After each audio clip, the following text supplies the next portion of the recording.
印太对华挑衅者是层出不穷，看似毫无规律，却暗藏了一个危险的事实啊！中国也得到一个警示：对日反制啊，只能早不能晚。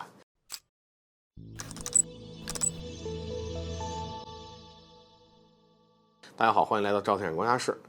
在中国崛起提速的大背景之下，印太的挑衅者也是越来越多。要解释这一现象，我们第一反应总是会想到美国啊。诚然，这一切跟美国的关系巨大。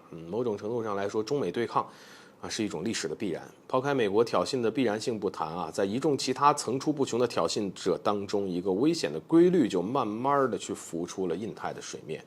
拿最近时间发生的事儿来说吧，我们可以发现每个时间节点对华挑衅的主角都会有所变化。从日韩对华采取限制性的入境措施说起，当时对华挑衅的主力军是日韩。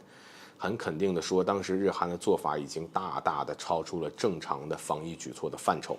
更准确来说，他们对中国采取的举措实质上是带有满满的歧视性色彩。而这件事释放出来的敌意，或许比单纯的军事敌对更加令人气愤，因为他们做出了直接伤害两国民众感情的举动。紧接着，印太地区又传出了日印首次举行战机联合演习的消息。外界称这是日印加强防务关系的最新努力，日本打的什么算盘一目了然，而印度处在印太遏制战略当中的关键一环，同时印中之间又存在了一定的边境争端，所以日本勾搭上印度，大概率是为接下来一致抗华做铺垫。而日印联合军演的消息过后，日菲的消息又来了。最新消息显示，在菲律宾总统访问日本之时呢，岸田文雄宣布了一项对菲的援助计划，总额为6000亿日元。好端端的，日本为什么要援助菲律宾呢？用一句老话来说呀，就是无事献殷勤，非奸即盗啊。跟印度一样，菲律宾同样在遏华战略当中起到关键作用。说个最直接的例子，在世界航运作用愈发凸显的当下，美国迫切需要在马六甲海峡附近控制一个军事基地，以实现暂时切断中国海上能源运输通道的设想。而菲律宾那恰恰就是这个计划的最佳选择呀。所以日本对菲援助从长远来看，那不是无偿的。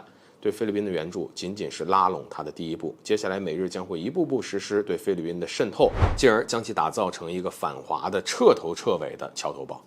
可以想象到呢，今后中国周边的战略环境会愈发不利。除开战略环境的恶化，我们从这些挑衅行为中还能发现一个非常危险的规律。近期的几大挑衅动作，次次都有日本的身影，这一点又能说明什么呢？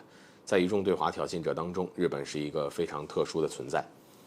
这么说促使日本对华挑衅的原因当中只有一小部分是受到美国的战略推动，根本上决定了日本对华挑衅的是他们的巨大的军事野心。这也警示我们，对日反击只能早不能晚，如果不能及时敲打他们他们对我们会造成更大的威胁。好了，本期节目就到这里，欢迎点赞转发，留下你的精彩评论。